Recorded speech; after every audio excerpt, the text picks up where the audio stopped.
स्वागत है आप सभी का फिजडम की पेशकश म्यूचुअल फंड सिंपल है में।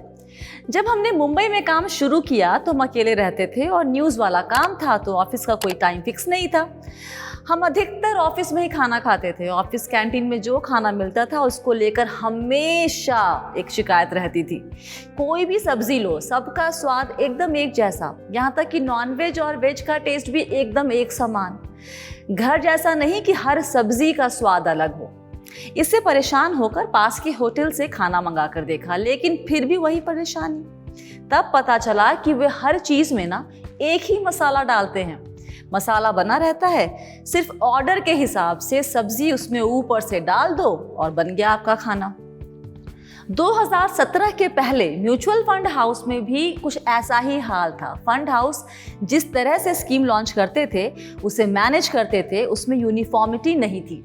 कोई किसी भी नाम से कुछ भी स्कीम लॉन्च कर रहा था और स्कीम के तहत जो निवेश हो रहा था वो भी फंड हाउस की मर्जी से। जैसे आपने किसी मिड कैप फंड में निवेश किया है ये सोचकर कि ये फंड मिड कैप स्टॉक में निवेश करेगा, लेकिन अगर आप उसका पोर्टफोलियो चेक करते तो आपको दिखता कि स्कीम में ज्यादातर निवेश स्मॉल कैप स्टॉक में किया गया है। तो भाई मार्केट रेगुलेटर सेबी, जो म्यूचुअल फंड इंडस्ट्री को भी रेगुलेट करती है, उसे लगा कि जरूरी है कि यूनिफॉर्मिटी लाई जाए। इसलिए 2017 अक्टूबर में सेबी ने इसके लिए सर्कुलर जारी किया और 5 कैटेगरी बना दी। साथ ही सभी कैटेगरी के सब कैटेगरी, साथ ही उसमें कैसे निवेश किया जाएगा यहाँ तक तय कर दिया गया। 5 कैटेगरी कौन कौन सी बनी? Equity, debt, hybrid, solution oriented, 5वीं थी अदर्स। इन कैटेगरी के साथ साथ सेबी ने ये भी डिफाइन कर दिया कि लार्ज कैप कौन कौन से स्टॉक होंगे, मिड कैप कौन से होंगे और स्मॉल कैप कौन से होंगे।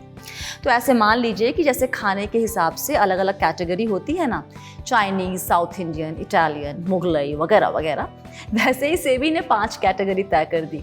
यही नहीं, ये भी तय कर दिया कि इन कैटेगरी में डिश कैसी होंगी और उसमें मसाले कौन से पड़ेंगे।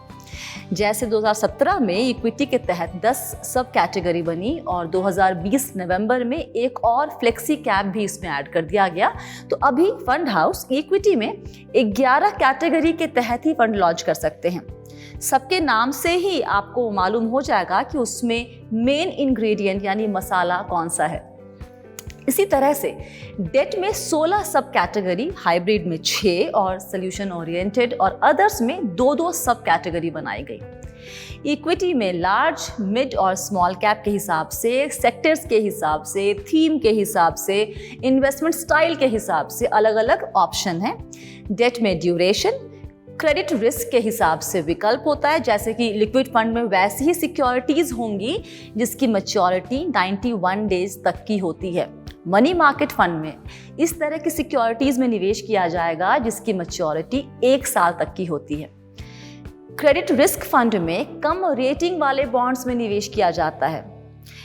हाइब्रिड में डेट और इक्विटी के अलग अलग कॉम्बिनेशन मिलेंगे आपको। कंजर्वेटिव हाइब्रिड में इक्विटी की मात्रा 10 से 25% तक होती है और डेट की 75 से 90% तक। वही बैलेंस्ड एडवांटेज फंड में इक्विटी और डेट की मात्रा बाजार की चाल के हिसाब से फंड मैनेजर तय करता है। तो अब सेम स्वाद का नो प्रॉब्लम, आपको देखना है कि आपको किस कैटेगरी में, किस सब कैटेगरी में निवेश करना है और उसी हिसाब से अपने लक्ष्य की तरफ जाने वाली बस पर सवार हो जाना है, यानी म्यूचुअल फंड में निवेश करना है। तो आज के लिए फिलहाल इतना ही, मिलते हैं अगले एपिसोड में।